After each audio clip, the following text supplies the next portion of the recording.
Let's see here. Okay. All right, there we are. We are live. Hello, hello, everyone. Hello, Facebook family. Hello, YouTube family. I'm live everywhere, by the way, Farah. I'm live Nice. Facebook, on YouTube, on LinkedIn, everywhere, okay, except TikTok. I'm not live on TikTok, all right? Okay. Welcome, everybody. Today we're going to be talking about different ways to invest in real estate without being a landlord, right? Every time I talk to someone about investing in real estate, they always say, Kat, you know what? That sounds great and all, but I don't want to be a landlord. And guess what? You don't have to be, okay? Obviously, you can if you want to, if you don't mind, but it is not the only way to invest in real estate. And so I have Farah Gaston here, who is a real estate investor, who is a real estate investment professional. Like, she does this professionally, and she's going to be talking to us about different ways to invest in real estate without being a landlord. Farah, go ahead and introduce yourself. Tell the people who you are, what you do, and what you came here to teach us. Take it away. Hey everyone, Farrah Gaston here. I'm a real estate investor in the Central Florida market. I currently am a landlord, flipper, and I do some wholesaling as well. So my goal today is to give you some information to teach you about real estate investing so that way you don't overcomplicate it, because that's the number one thing a lot of people do. They overcomplicate it. They make it harder than it really needs to be, but it's actually quite simple. Yes, yes, yes. And if you see me looking down, I'm just sharing the live to all the groups that I'm in so that we can get a maximum exposure. Okay. No Awesome. problem. Awesome. Awesome. All right. So the way that this is going to work, everyone, I'd like for you all to please, hit the little, what is it? The little like button, the little love button, because when you guys hit that button, it exposes the live to everybody, right? The algorithm shows it to more people. And then also share the live, right? Share this. There's so many people in your network, in your family, that want to learn this information, but they just don't know where to go and get it. So just you sharing this, all right, sharing this live will expose so many people and change so many lives, because sometimes you just need that one shift, and that completely shift your entire life. Yes, yes, yes. Yes, that Awesome, is right. awesome. So, Farah, I'm going to ask you, all right? The first question I'm going to ask you, and I get this all the time, is do I need a lot of money to get into in real estate as far as investing in real estate? What would you say to Ah, that? that's a very good question, Tatiana. And you do not actually. There's several ways you can invest in real estate with very little to no money. My favorite one is actually wholesaling, basically connecting a buyer with a seller, and you're the middleman, you get paid, you don't have to have any money to do that at all. Like, prime example, let's say you have a friend or family member that just inherited a property. They don't want anything to do with it. It needs a lot of work. They don't have the time to fix it up, pay that second mortgage, have all the headache of dealing with the tenant.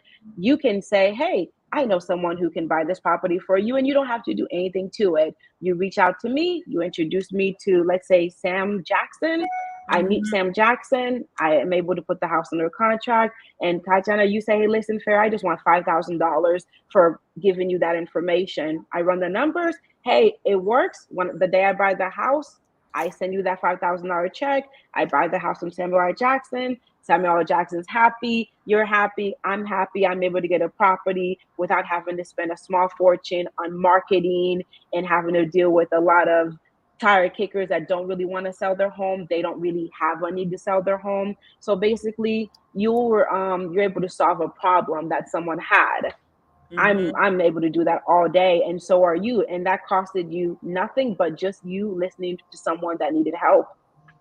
Right. Oh my gosh, that's amazing. That's amazing. Now I'm like thinking, okay, like who do I know that's trying to sell their house or wants to get rid of their house? I love that. Yes. I love that. Okay. The next question I have for you is, do I need to have a lot of experience in order to start investing in real estate without being a landlord? No, you do not. When I first started real estate, I had zero to no experience at all.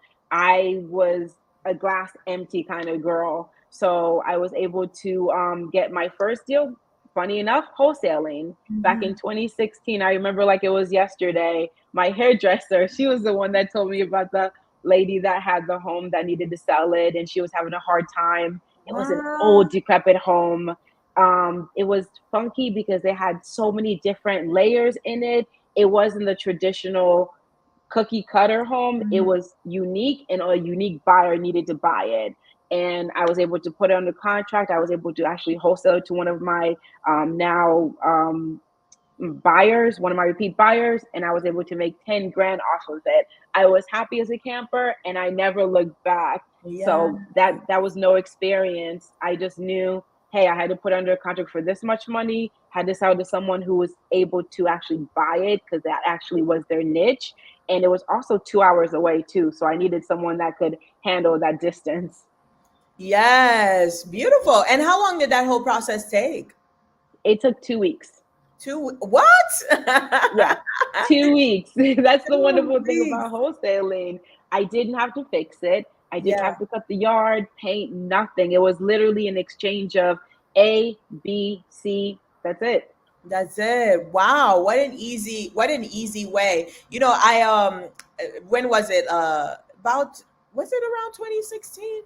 Maybe a little, actually, you know what? Around 2015, 2016. I attended one of those rich dad poor dad like real estate conferences. This was way before COVID, and those conferences were huge, right? That you would hear them on the radio. Hey, Oh do you want to yeah. learn how to flip houses without using your money? So I ended up in one of those conferences. That's actually how I ended up in the stock market, by the way.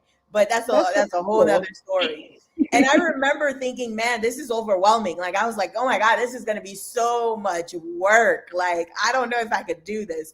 What would you say to someone who is looking at investing into real estate without being a landlord and thinking that it's gonna be so much work? What would you say to that? I would say a lot of people feel that way. I know as you were in Mhm. 2016 and 2014, I went to one of those seminars as well, and I was completely overwhelmed. I said, I Yeah, can't do this. There's no way. It's yeah. too complicated. But honestly, a throwback to my late husband, when I met him, he was able to actually show me some of the ropes to teach me how to do it without having to be so overwhelming because the process is actually very simple. You just need to have a little bit of education on price points of what to buy the house for, the value of the home, and the correct numbers to fix it if you wanted to go that route. But to wholesale, it's even simpler. You just have to have a home that needs to be someone has a home that they need to get rid of fast. Mhm. It needs too much work. They don't want to deal with it. And you have to have an investor like me who buys and fix and flips, and I can go ahead and buy it from you. And you just have to know, hey, listen, Farah buys those houses. She buys those fire damage houses. I know she'll buy it. You have a house, you're like, hey, listen, I have this house. How much do you want to buy it for? And I'll tell you, I'm not gonna lie. I'm like, hey, listen, I can only buy it for this much money. And you go back to the seller and say, hey, listen, this is how much money I can pay, and then give yourself a wiggle room to make the difference. And that is how you basically wholesale. So it's Okay. actually very, very simple. You just need to know three things: purchase price, after repair value, and how much work the house is going to need. So if you talk to me or if you talk to anybody that buys in the local area, they'll tell you, hey, listen, this is what I can buy the house for. So before you even go meet the seller, you will know, hey, listen, she can pay 100. I want to put it under contract for 90, no more than 95, so I can have at least a five to $10,000 price point of getting a fee for a finder's fee is what we call it. A finder's fee. Okay, beautiful. And Right. so, if someone, let's say, the same scenario happened with the hairdresser, right? Your hairdresser told you about this house, it kind of just fell into your lap, and that happens all the time. I always Yes, tell my clients this. Opportunities are already in front of you.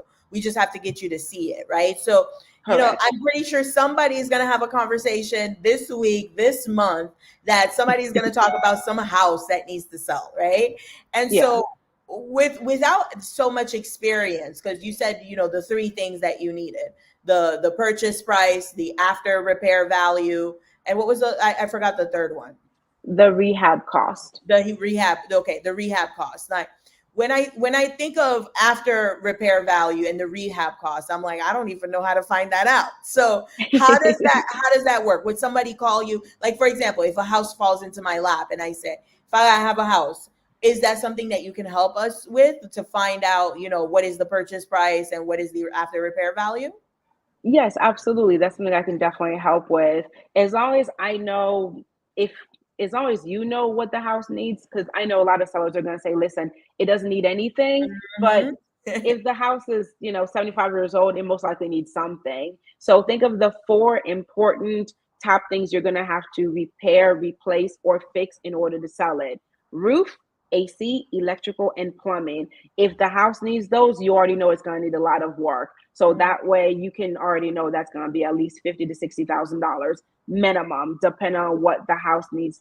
Other than that, like with flooring, paint, kitchen, but those four top things, 10, 10, 10 minimum. Yeah, And roof right now is about 15. yeah. So if you think of those things, if you ask the seller and say, hey, listen, when was the last time the roof was repaired, replaced? They'll tell you. Hey, when was the last time the AC was replaced, repaired? They'll tell you. Has there been any plumbing issues? Oh no, I haven't fixed it since I bought it in 1960. There might be some plumbing issues, or if not, issues just need to be updated. And then of course the wiring, you have to update it to standard code. You have to have GFCI in the kitchen, the bathrooms, all the water area.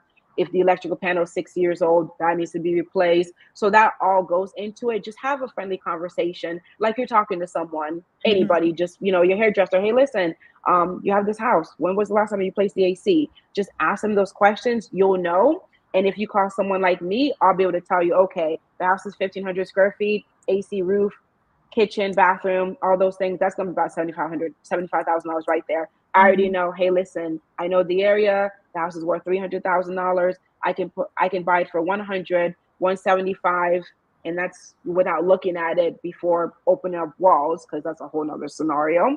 I already Mhm. know. Hey, listen, I can buy it for this much up to this much, so I'll be able to tell you just off the top of my head if I know the area.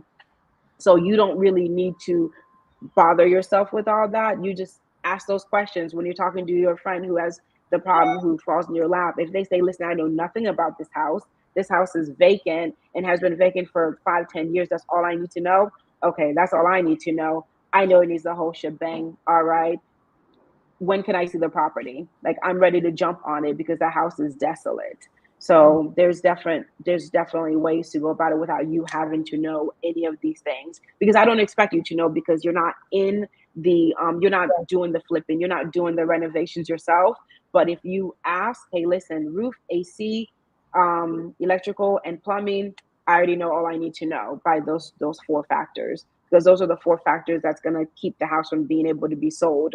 Because kitchen dated, the lender will still lend on it for FHA conventional buyers, but electricity being old and out of whack, absolutely not. Fire hazard. AC being old, not working. This is Florida, especially. We need AC. And then roof leaking, again, Florida.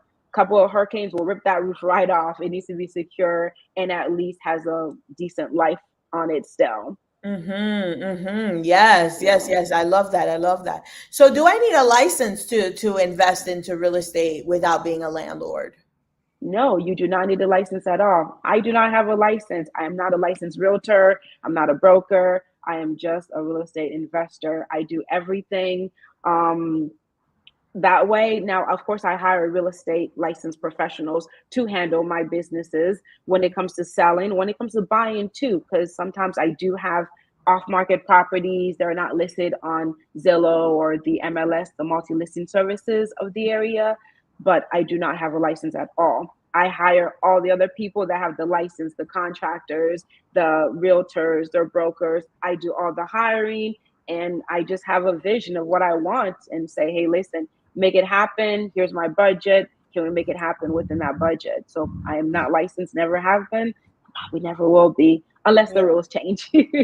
Right, right, right. No, I get it. A lot of people will tell me, "Hey, Kat, I'm thinking about getting my real estate license so I can invest in real estate." And I thought this in the back of my mind. I'm like, I don't think you need, just like you don't need Mhm. a stockbroker, you don't need an advisor license, a series license to invest in the stock market, right? You do need it to be able to give advice, but you don't need it to invest. And so that Absolutely. makes sense. That makes sense. Awesome. And what would you say is your favorite way to invest in real estate outside of being a landlord? I would say definitely wholesaling, because we call that quick money. Because Hmm. you can typically get a house sold as long as the title's clear. And what I mean by title clear is it means it has no encumbrance on it, no past due bills that they have not paid, because child support, taxes, those can be on the title of the home. As Right. long as that's clear and good and transferable, we can close in 4 to 5 days. And I have buyers that can close even sooner as well. So if you are looking to make quick money the legal way, you can Yes. definitely wholesale a property or two and make a couple of thousands of dollars. Now, of course, it's not always going to be 5 to 10. Sometimes it might be only two. But hey, where else can you make $2,000 to just giving an address and a phone number to someone? Not very many places. Right, right, right. And so if someone wants to intentionally do this, by the way, everyone in the chat, go ahead and type in a 7 in the chat if you I know you're getting value. So I want to hear a 7 in the chat if you're loving this, if you're loving this information. Let's get the chat jumping so that the Facebook can show it to and all the other platforms can show it to everybody. So if someone wants to be intentional about wholesaling, right? Because you talked about the hairdresser scenario where it just kind of fell into your lap. How can someone be intentional to go out there and find properties that they can wholesale without going into, because I know that would be like a whole class, but like just the gist of what are some ways they can go find properties? The ways they can go find property is actually very simple. Of course, word of mouth is number one, and Hmm. easy and also free.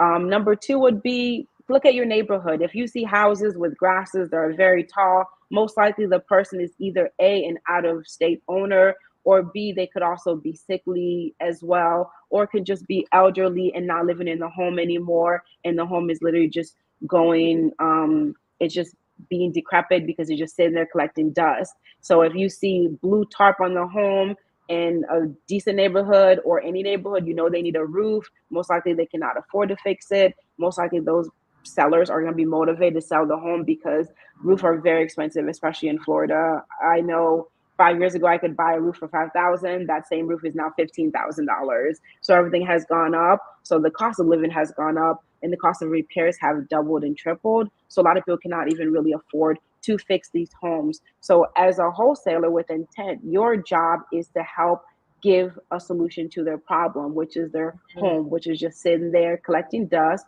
because they might have a mortgage on it, or they might have a tenant that's just not really doing anything, not paying. They don't have the time, the money to evict the tenant. Listen, us investors will go ahead and buy it from you. We'll help you with the steps of getting it done. We want the home, you have the home, we'll help you as best as we can so that we can buy it from you. Because I've had a lot of newer investors that want to wholesale. They've come to me and say, listen, I have a home, and they had it under contract for just a little bit too much. And I tell them, listen, go back to the seller, tell them, hey, listen, they have a little bit too much. If they Hmm. could bring it down a few $1,000s, I can buy it and still make sure you get paid. So we'll help you. We're eager to teach you because that's how we make our money every day. We don't really do much else. We sit, flip, we buy to hold, have for rentals, and that's what we do. So we're eager to help anybody that calls me and say, "Listen, I have a home. Listen, let's talk about it." I'm not gonna say, "Oh, I don't have time." No, that's my next deal. That's how I pay my bills. I'm happy to help. Yeah. Right. Okay. So it's not we don't even have to talk to the owner really. We just give an address. If you can, that would be ideal, but it would help a little bit more if we had an address and a phone number. Mhm. Well, yes, yes, yes. Okay, so you would Yes. have to talk to the landlord. I'm sorry, not the landlord, the owner. Okay, gotcha, gotcha. Yes, it's Okay. possible, but if not, there's 100 different tools that we can actually. It's called skip tracing, where we can put in the address, we can find the owner, we can find their numbers, we can find their current address, and even an email address to contact them. But if it saves us a little bit of extra work, we pay you extra because that's one less step we have to do if you have a Right. phone number for the owner. Yeah, Yeah, and if you have a relationship, that's even better, huh? even better. Better. Absolutely. Okay. So just to recap for everybody watching, especially those of you watching the replay, right? The first step is the first tier is finding an address. So I'd like to invite everyone watching this, even those on the replay. You know, to expand your energy, to be receptive of these opportunities, because sometimes these opportunities are already in front of you, but because you don't even know that they are an opportunity, you're not able to recognize them. And so I'd like for this conversation to cause a shift, right, in your casual conversations. I'm not saying to go out there and go ask everybody, do you have a house for sale? Do you have a house for sale? Do you have a house for sale? That's not what I'm saying. What I'm saying is listen with more intention, right? Especially when you're going out there networking, especially my business owners who are out there shaking hands, kissing babies, all sorts of things. Listen to the opportunities, because now that you are able, now that you know that this opportunity exists, now you'll be able to recognize it when it does fall into your lap. Does that make sense, everyone? Type in a one in the chat. Even if you're watching the replay, type in a one in the chat if that made sense. Okay, beautiful. So the first is the address. If you have an address, the second would be the address and the phone number. And then the third would be the address, the phone number, and some sort of relationship, some sort of trust, because then that makes the process a lot smoother. Yeah, Thank you for that. absolutely. Thank you. So, what are some other ways? I know that's your favorite way. What are some other ways that you can invest in real estate without being a landlord? The other way would be the second way, which is flipping, where Mhm. you do get a little bit more nitty gritty and you do have a little bit more risk because, of course, any investment is not 100% solid. But I like flipping because I love transforming an ugly home into a beautiful home. There is nothing better than seeing the before and after of a home. And you're like, even you're surprised. You're like, I did not expect this at all. So it's actually great, but that's a little bit more heavy. You need to know a lot more. You need to have you have to have the group to be able to get the job done. You have your contractors, you definitely need a realtor to sell it. You don't need it, but it's definitely better. It helps you have filter out the stress of having to deal with buyers who are A, not qualified, or B, they're kind of tire kickers too. But you have to have the manpower to get everything done. So it's a little bit more structured, a little bit more tedious. And I would definitely not suggest getting into like a fire damage project as your first property to flip. I would suggest more something like something smaller, like it needs paint, kitchen, flooring. That's a little bit easier. That's quick, 1 to 2 weeks in and out. So heavier projects like fire damage, building new construction from the ground up, definitely say that for a little bit more experience because that's a little bit heavier. And that's a little bit more financially draining because you have to have a lot of money to upkeep that property while you're getting it done because you have hard money loans, you have you have to get the yard cut every single week, every 2 weeks, because code Mhm. enforcement is going to be on you. And of course, you have to have the utilities on to pay to get the job done so the contractors can use their tools and make sure everything is done correctly. So that's a little bit more challenging and heavy, more, you need a lot more knowledge for it, I would say. Okay. Okay. So that's the Yeah. hands-on, Yeah. type of way. Now, I know. I remember when I went to that conference, they were talking about a way for you to just be an investor and partner with the person who's going to do all the heavy lifting. Can you talk to us about that? Where I'm just like, hey, Fala, here's the money, do your thing, and then give me my check at the end, like type of thing. Like I'll come collect my check at the end. What does that Okay. look like? Yes. Oh, absolutely. The way that looks like is you have, we call that private money lender or private money partners. So Mhm. what you do is you partner up with someone like me who has the experience and can handle all the mess, all the junk, all the Yes. ugly underlining, you could say. And you say, hey, listen, Farah, I have $50,000. Here, you have a project you want to put it on. All right, I want 20% of the profit, or I want 15% interest rate on my money that I'm giving to you. Mhm. And you tell me how long, 6 months to a year. We typically do it for a year just in case everything happens. Right, right. And at the end of the project, we close at title. You send in your wine information, you get that $50,000 back plus whatever the profit is. If it's 15, 20, $30,000, you get that back. You didn't have to touch anything. You basically just hit one wire and you have your loan secured by promissory note and also on title as well, so that way you're protected. But you didn't have to lift a finger, but just go to the bank and say, "Hey, wire this to title company," and then you get it right back. Right. That's my type of investment. Actually, I just did an investment in Mexico for something like that. I signed. It was my Nice. first time doing it because I'm the stock market girl, right? So now I'm like dabbling into other worlds, and I'm like, all right, I have to do this for myself to be able to help my clients, because it's one thing to teach it from theory, it's another to teach it from theory and experience, right? So I did Absolutely. that, and you're right. It was just a wire. You're so right. It literally was that easy. I signed the contract. It was a promissory note, okay, and then I went to the bank and did the wire, and that was that. And then I'm expecting by the end of the year. It might be sooner, but I always uh, um, give myself more grace for any type of investment. So thank you for that. Yeah. She called it the person I did it with called it private. What was it? You called it private debt lending. No, you said private money lending. Is that what you said? Yeah. Private money lending. Okay. She called it debt financing. That's Oh, basically the nice. same thing, right? Okay. Yeah, Yeah. it's the same thing essentially.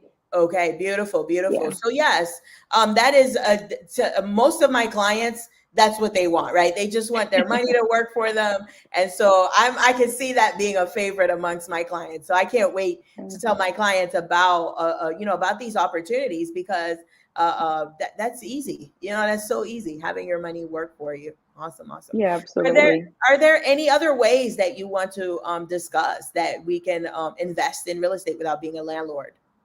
The other ways would be to do, other than the private money lending, you can also do joint venture partnerships as well.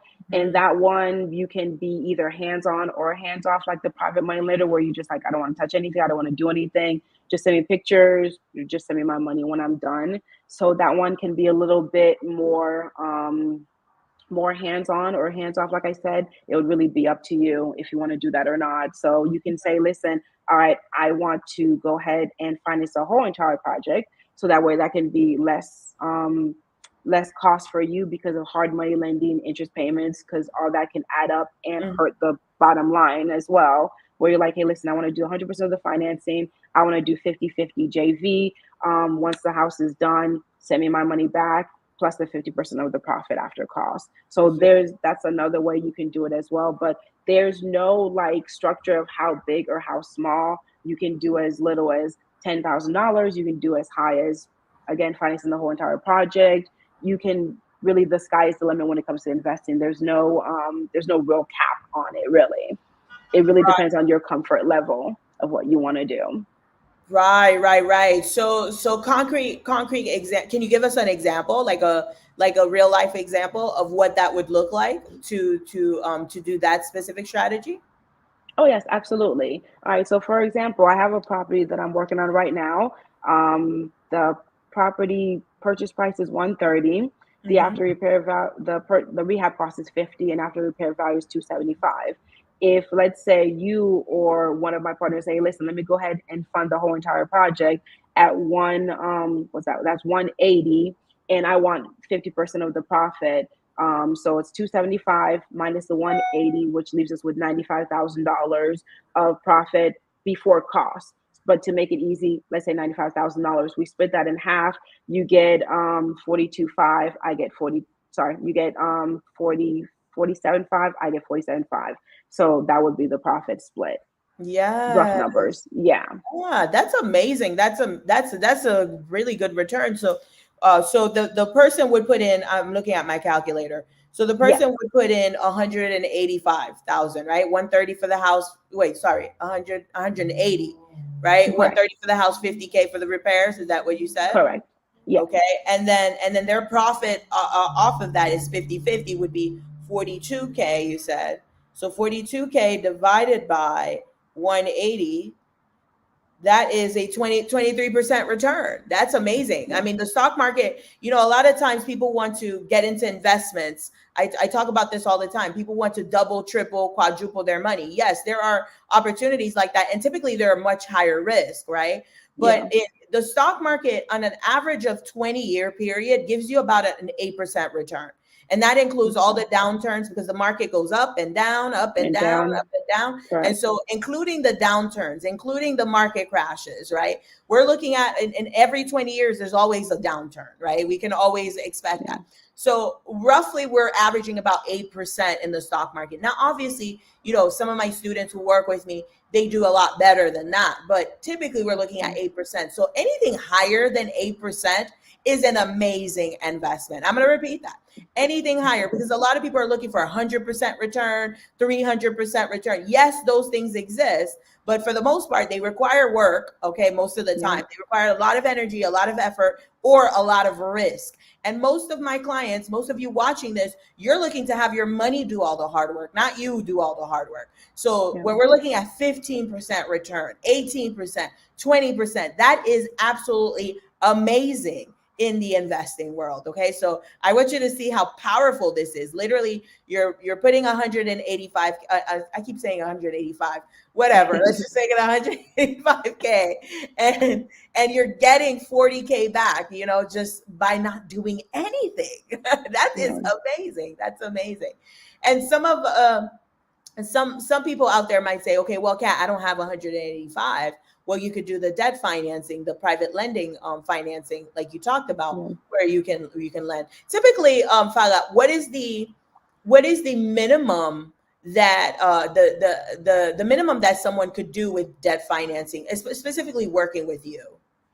The minimum they can do is $25,000 because that's typically what it takes to get the down payment, closing costs in order to get into a property. So Hmm. that can still give them a return of the 15-20% that they still might want to get Hmm. because it's all based on the deal. It's all based on the profit numbers at the very end. Hmm. So they can definitely do lower, they can do higher, but 25 is usually about the sweet spot.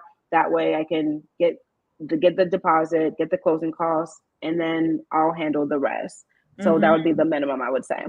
Okay, so 25K, and obviously, the more you put in, the more you get out, right? Because Correct. 25K, 15% of that is that's a cap, right? So if you want to make more money, put in more money. So 50K, 75K. But the reason why I asked the minimum, and typically I don't like asking that, by the way. I don't like asking minimums because you want to go big, right? But Yeah. typically a lot of people are already counting themselves out of this. Yeah. They're like, oh, that's not for me. I don't qualify. I don't have enough money for that. She's talking about 180K. I wanted to ask that so they could see that, wow, it is actually more accessible to me than I thought.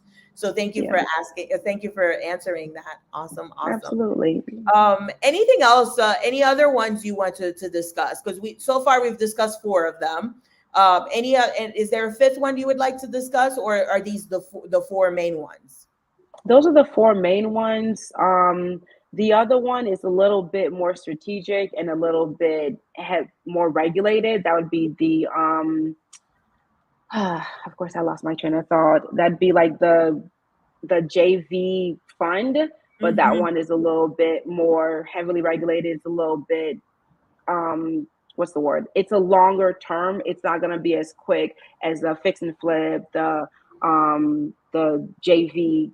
It'd be a little bit what you would call it long term. You'd have to Mm-hmm. definitely be a little bit more patient because it could be a year, 2 years, 3 years for you to get your money back. So that one I don't really typically try to go into too much because most people they want their money back within a certain period of time.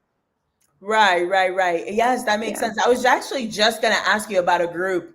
So how could we do? Because I was thinking about getting some of my clients together and saying, hey, let's go in this together. Like, let's do this investment together. Like, get 25K here, 50K there, and we all like just put in our money, and then we do this, and then at the end we split the money, based on The how much you profit. put in. Right, exactly, based on the profits and how much you put in. So what would that look like to put a group together to do this as a group? That it would look really good, I would say. It definitely, like I said, it'd be more process and Mhm. definitely not something you do overnight, Yes. but it would definitely be good for like multifamily because that would be like the next investment type of deal. It wouldn't be like a single family, it wouldn't be a fix and flip. It'd be more like commercial buildings, like Mhm. apartment complexes, um, like mini mart stores, Mhm. things like that. Then you get into the heavy lifting, and that is a lot more work, and there's a lot more red tape to it too. Because even just to buy a commercial building, it could take 6 months to a year. So you'd Mhm. have to have the patience to be able to keep your money in for that long. Right, right. Yes. So it would be a longer term investment, basically. It wouldn't be like Absolutely. short term. Okay, that's amazing. Yeah, you could definitely so okay, okay, that makes sense. My mind is working. My mind is working. Awesome, awesome. Well, that's the questions that I have for you. I want to ask the audience, those of you who are watching, even if you're watching the replay, you can always type in your question because Farah, I can send the question to Farah, and if I don't know how to answer it, she will be able to answer it. So go ahead, everybody. Please go ahead and write down your questions in the chat, whatever questions you have for Farah. Okay, let me see here. Mitigate risk. Okay, so could you just development partnership? So can you talk a little bit more about the commercial real estate space? What are do you is that something that you dabble into, or do you just focus on single family? I mostly focus on single family. I do want to get into the commercial space and Mhm. the multifamily. I have not dabbed in it yet. That Mhm. was definitely my next stage, though. Yes, yes. Okay, beautiful. So, tell us how has this affected your life? How has this changed your life? Tell me, like, what was it like before you got into these strategies, and what it is like now? What are the luxuries that you're able to experience? What are the shifts that happen? Tell us about your journey. Oh my goodness, my journey has been an up and down roller coaster, not gonna lie, because Mhm. there's moments where you're like, oh my goodness, this is the best thing. And the next moment you're like, oh my gosh, what have I done? Because it's not even the self-doubt, it's just the market. It's kind of like the stock market, it does go up and down too. Because I know with COVID, everybody's like, oh, real estate is dead. It's like, well, it's not dead, but it's definitely gonna be changing. And it hasn't changed for the better. We don't know quite yet because I know when I first started, you could buy a house for $30,000 and it didn't even need much work, just paint and flooring and kitchen. Mhm. That's it. Now that same house, you're buying it for $200,000 and it Wow. needs everything. So the dynamic and change, but also the growth has been astonishing because I'm in Lakeland. That's a very small town. Mhm. And the way that it has gone is good, but also bad because it's starting to become like the new Tampa. It's starting to become very, Mhm. very traffic and congested.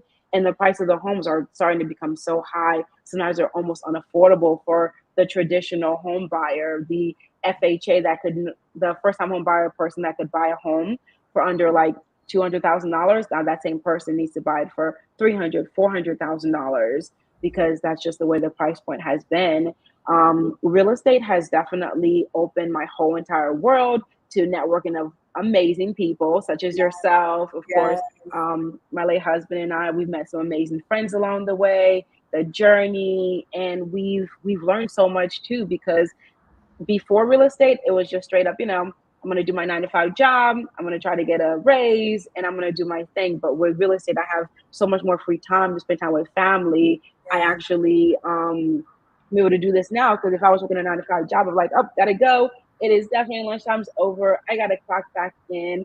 I like being definitely an entrepreneur and a business owner because I get to control my time, I get to control my shift, I get to control my space, and I don't have to worry about excuse my French, but taking crap from anybody telling me, hey, listen, I know you're sick, but you got to come to work. Or I know you have a wedding you have to go to, but you can't get off because somebody has seniority. So the freedom and the luxuries that it affords is immeasurable.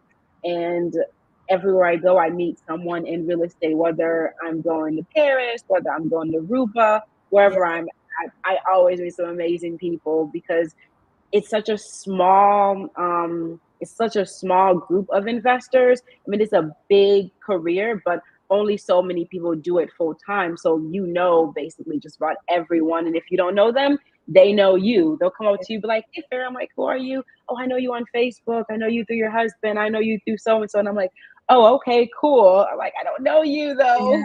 Yes. So it's got its own little celebrity kind of setting. It is actually pretty cool. Yes. Oh, I love that. I love that.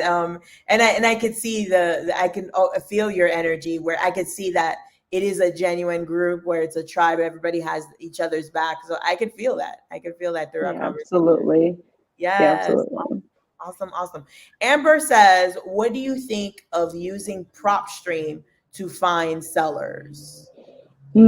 I've used Proxy before and they're actually pretty good. Just be careful because sometimes they're not 100% updated. Because I know I've sent some marketing sometimes and they're like, oh, this person doesn't own the house anymore. It was sold. So you just have to make sure that it all of the information is updated and allocated properly. But PropStream is very good because if I remember correctly, they'll give you the after repair value, and they might even you should even be able to mail a contract to the seller. So it's actually a very very good tool to have. Mm-hmm, mm-hmm. Yeah, Thank you for answering that. I just remembered our conversation earlier while we were getting ready for the live. Can yeah, you talk to us about what it's like? Because we were talking about how those who have their real estate license, it seems like in the real estate school it was drilled that investors are evil or whatever the case is. Can you talk to us a little bit about that? About this common misconception that investors are out there taking advantage of people, trying to get the house for really really low ball everybody. Like, what would you yeah. say to that?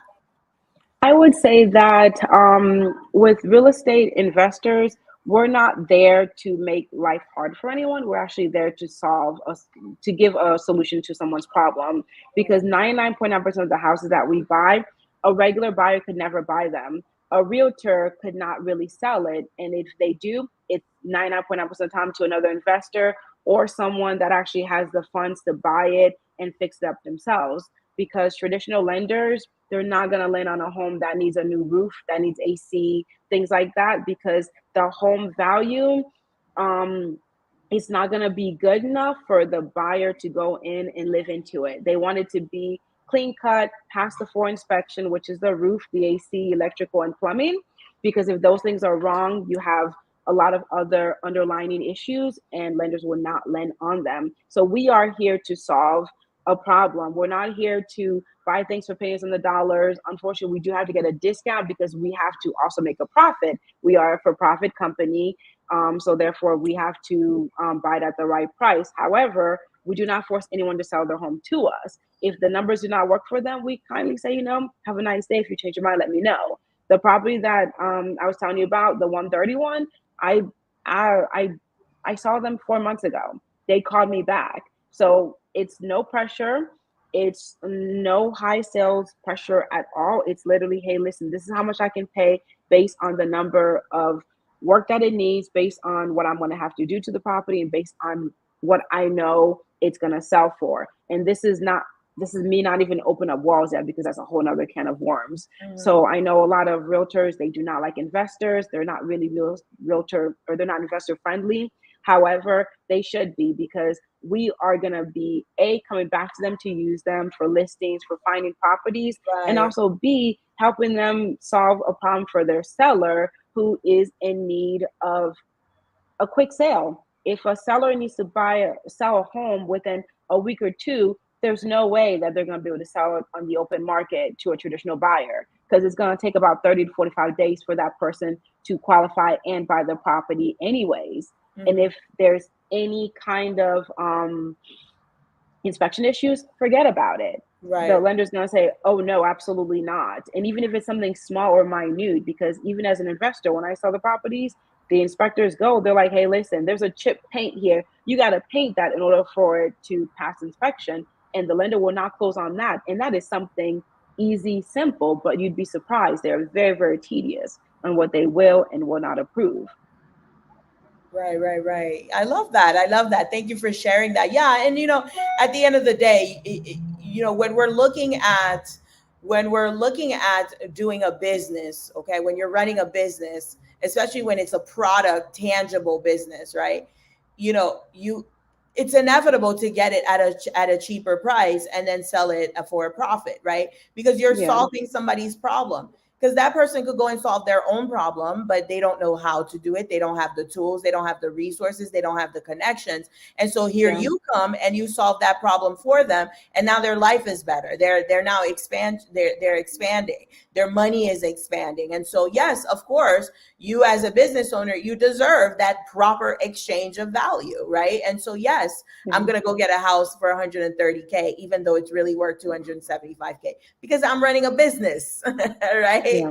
And so if I'm going to step on toes and kick somebody out and force somebody out of their house, that's when it gets a little icky. And I'm sure that doesn't even happen as much. People just think about it. No. But that I can understand. But it's you go to Walmart, you buy a shirt from Walmart that was made at a sweatshop somewhere in China, somewhere in Africa, where someone was being paid $1 a day. But you don't think about that. You just want your shirt, right? So why Yeah. does a real estate investor, why don't they get that same treatment, right? So it's just a matter of, it's a It bit. doesn't make sense. Yeah, Yeah. there's no shame in what you're doing. There's no guilt. There's no none of that. It's just, this is a business. I'm providing a solution to multiple problems. Actually, it's a couple of Yeah, problems I'm absolutely. solving. Yeah, Yes, absolutely. And it's been around since, they before we were all born, because yes, it's a means to an end. Because guess what? Groceries, wholesale. yes, Publix doesn't pick their own oranges. Walmart doesn't make their own shirts. They have their name slapped on it, but like you said, they hire someone else to do it. It's an exchange of goods. And I don't know why real estate investors have a bad rep. Now, I know sometimes a lot of new investors, if they don't know, they do make some mistakes along the way, and that can be frustrating. But as always, one bad apple spoils the whole entire tree for some people. hmm, Yeah. hmm. What do you think of mobile home parks? Are you familiar Ah, with? Yeah. yes, I'm familiar with mobile home parks. The only way that I would buy a home in a mobile home park is unfortunately to buy the whole entire park, simply Mhm. because the fees are astronomical. The lot rents are $500 to $1,000 a month, and that is forever. That's Yeah. not, just until you're done paying for the house. No, it is forever. And if you don't pay for that, it's like an HOA. They can foreclose on you, they can kick you out. So that's another expense that can be very, very expensive. So I do Mhm. buy mobile homes, but I buy them on their own land. And if I am to buy a mobile home in a mobile home park, I'd have to try to buy the whole entire park for it to be feasible. And then also they have a lot of restriction, age restriction, deed restrictions, and they're very, very strict with, you have to have the right credit. Talk about when it comes to regular renting, no, you have to have the right credit, you have to have the right job. They will make sure that you can afford that, and they will rather turn you down and it be vacant than let you in. So they're very, very, very, very strict. What? Okay, I didn't even Yeah. realize that. Oh, Yeah. Okay. absolutely. I've looked into it. It's great if you own the whole entire park, but not so much if you just own one or two. One or two. Okay. Yeah. Because, this is a common misconception in investing in general. That's even with the stock market, where it's like, if it's cheap, it must be good. Like, this is the opportunity, because, a lot of times as beginners, we're trying to grow the wealth. Right. And so it's like, okay, Yeah, can I get something cheap? And so I tell my clients this all the time: just because a stock is cheap doesn't mean it's going to go up. How do you know it's going to go up? This stock is $5, but how do you know it's going to go to 10? Right? Is it solid enough? Because for it to go to 10, it has to be solid enough for the big boys to want to buy it. That's what's going to cause it to absolutely. go up. And so if it's not solid, the big boys are not buying it, and it's not going to go to 10. It's actually going to go to zero. So I'm glad that you mentioned that, because people might think mobile home parks, or even what's the other one, the containers, the container homes. Is that kind of the same, or is it different? No, that's a little bit different. The container homes, those are actually becoming super, super popular. Mhm. They're a little bit more affordable to build. So they're more affordable to build, and those you can build just about anywhere as long as the city approves it. Whereas Mhm. a mobile home and the mobile home parks, they have to be in certain demographics. There have to be so many number of mobile homes in that area for them to be as well. But I'm starting to really dab into the mobile home or the container homes. That's actually really, really good and feasible, especially with the structure of the home. They are solid and they can be built within 2 to 3 weeks, and they're steel. Two So to they're three actually weeks. very, Wait a very minute. Hold up. Rewind. good. You said, wait, say that again. 2 to 3 weeks is after everything has been approved. I mean, that's not the whole entire process. That's once everything's been approved, the drawings, you can build it because it's just steel. So the steel siding and it's steel framed and it can be built on site within 2 to 3 weeks. So it's actually pretty quick. Oh, So wow. yeah, it's actually pretty cool and it's neat. The only difference is really that with that being said, you're saving a lot of money because typically to build the exterior, you got the roof, you got the windows, you have to do the concrete slab, and the companies that do the container homes, we call them barndominiums, and they're actually very, very quick, and they include all that. So the savings are astronomical for you, the seller, and for the buyer. So they're actually pretty amazing. I like them. Yeah. Okay. Well, never mind about that whole container homes and mobile homes being the same. Okay. But let me No, no, finish they're that point. different. Yeah, I want to get into it a little deeper into that. So the point that I was making is sometimes we think because something is cheaper or more accessible that it's going to be easier or whatever the Yeah, case is, and it's usually not the case, right? So thank you right. for that, for dispelling that myth. But let's get back into the container home. So what would it look like for an investor to participate in that whole process? Oh, it's actually pretty sweet. So I'm working on some right now myself. So you basically go to through the regular channels of building a new home. You have to Mhm. get a draftsman, basically an architect engineer, to draw the home of how you want the layout, the kitchen, the bathrooms, and everything else. And then you also have to get the um, the the company that's building the steel container homes, they have to do their own draftments too, because they have their own side of it as well. So once those two are agreed and everything's said and done, then you take it to the city, get the drawings and the permits pulled. Then as soon as that's done, they put the concrete slab. Then within a week or two, they build the exterior of the home. And then all you have to do is go on the inside. You do the kitchen, the bathroom, the floor, and the paint. You do the AC, the electrical, the plumbing. So it's definitely like an easier process and it's definitely faster. It's definitely more affordable. I wouldn't say cheaper because cheap can be, a negative connotation, Yeah. but it's definitely more affordable for you because there's the tiny homes, but you can also, if you look up barndominiums, they have like the 3 stories, mega huge, 4,000 square feet one. So you can basically make it however you would normally traditionally make a regular home. So it can get very expensive. It all depends on the finishing touches. But for the home itself, the shell is what we call it. It's definitely more affordable. Right, right. Are you able to give us an example, a concrete example of like with numbers, like how much it would have cost to participate in a program, well, in a project like this? Yeah, absolutely. So I'm working on one right now. So for the shell, it's a 3 bedroom, 2 bath, two car garage, 1,500 square feet. For the shell, the roof, the windows, and the concrete slab, it's $55,000. What? Yeah, Yeah. exactly. Wow. Exactly. The So roof alone would be 20,000. yeah. Yeah. Wow, wow. So $55,000. And then so once you build it, then you go and sell it, or what do you do with it afterwards? Or you do short term, midterm rentals, or the sky's the limit? The sky's the limit of what you can do with it, but remember that's just for the shell for the 55. The Mhm, interior rest would be about 100 to 120 to build mhm. out the rest of the inside because you have the roof, you have the AC, you have the flooring, the kitchen, the bathroom. You have to do the framing of the inside Mhm. and the drywall, things like that. So you're all in for a 1,500 square feet home under $200,000. Yeah. Whereas typically a builder would charge you about 150 to $200 a square foot to build that same home. So Mm. you're saving significant amount of money. Right, right. So this would be, and so this would be for someone, well, if they wanted to live in it as well, that's also an option. And then, so can I turn around and sell it at a higher price, or is the 200K is what it's going to be worth? No, you can sell it for the higher price. It's no different than when you're flipping or when you're building Okay. Oh. New construction. It all goes based on what's sold in the area. So Mhm. that 3 bedroom, 2 bath, just basically it's a custom built home.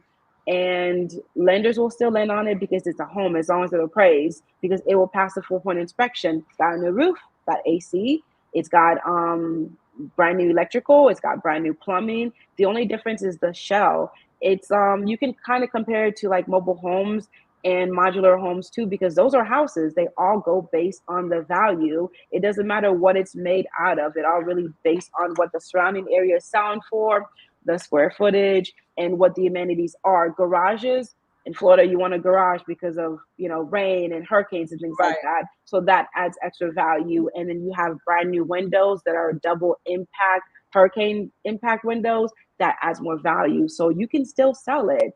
It's kind of, I guess the best example I can say is, let's say you have a 1989 Camaro that you refurbished and you made it look brand new. It might sell more than the 2024 Camaro because it's fancy and it's cool, but they're still the same car. They're still the same vehicles, just different parts and different finishes. But it's still a car. It's still a home, which is pretty awesome. Yes. Wow. This is amazing. This real estate. You make me want to go and get. Well, you talked about you don't even have the license, but you made No me license. dabble more into the real estate world. I've been in the stock market world forever, and it's like, man, I've been sleeping. There's a whole other world out there, Kat. It's I'm a whole loving nother it. world. I'm loving it. I love getting my hands dirty in it. And so, that's more things I can help my clients with because, at the end of the day, I built my platform to help my clients build wealth, right? And when I'm talking about Absolutely. wealth, I'm talking about, wealth that's going to shift the entire trajectory of their family's life, like the generations to come type of wealth. And so the stock market is only a little grain of that, right? It's only the beginning of Yeah. that. There's so much more. There's the real estate world, then there's buying businesses, there's Oh, private equity, yes. there's all sorts of things to build Yeah. wealth. And I'm here to bring it all to my clients so that they are exposed to this information. So thank Yeah. you. Thank you so much, Fala. So we're Absolutely. coming up on our hour. I told you I wouldn't keep you longer than an hour. So, Bertil says your Creole is lovely, Fala. It keeps trying to slip through. It really does, doesn't it? Yeah, ou konen, nou pa ka, gen de bagay ou pa ka di an Anglais, se an Creole pou di. No. You just Vini. Mbaka Stably. Yeah, no, pa kapap. Thank you, Belted. All right. Any questions from anyone who's watching live? And if you're watching the replay, write your questions and I will send them to Fala. But while people are typing in their questions, Fala, any last words, comments, observations, anything you want to share with us before we wrap things up? Yeah, absolutely. Just you just have to know that it's not going to be easy, but the process is actually very simple. Once you know a few things, and it's touch and go. So do not be afraid. Ask questions, ask any questions. It doesn't matter if you think it's dumb in your mind. Someone else has asked that question too, or it might be something new that we're like, wait, we didn't know about that. That stunned us. So definitely don't be afraid. Definitely make the effort and learn as much as you can, but do not be afraid, because I know it's a lot and it seems like, oh wow, she's been doing it for like almost 10 years, so of course she knows all of this. No, I'm still learning something new every single day. It's still like a learning process. So do not be afraid. Definitely, if you want to take that leap, and just know that it's going to be simple. It's not easy, but it's definitely simple. Yes, and that's one of the reasons why I really I felt drawn to have you on the platform is I could feel the genuineness in your voice and your energy. I said that earlier in the call because a wise man, there's the saying, the wise man knows that he knows nothing, right? And so there's a when you go into these rooms with some of these investors, especially the investment bankers, the hedge fund managers, sometimes they're going to be a little arrogant, right? Like where it's like, okay, yeah, I know this and I know that and I know this. But when you find someone who says, I am always learning, that's when I know it's real. That's because I'm the same way. It's like, I'm always learning. Yes, we're both experts at what we do, but the expert knows that the field that you're in is always going to evolve. Oh, Crypto didn't absolutely. exist crypto didn't exist 10 to, well, it did exist, but it wasn't like widespread 10, 20 years ago. So even if I've been in the industry for 20 years, I don't know nothing about crypto, right? So I'm going to go learn about crypto, right? And Yeah, so it's like even with I know there's a big movement about tokenization. I don't know if you're familiar with that, where I'm it's not familiar with it. yeah, where you're basically being able to own a piece of an asset. So let's say like this Okay, phone here is worth $1,000, right? And so you could own a piece of the phone.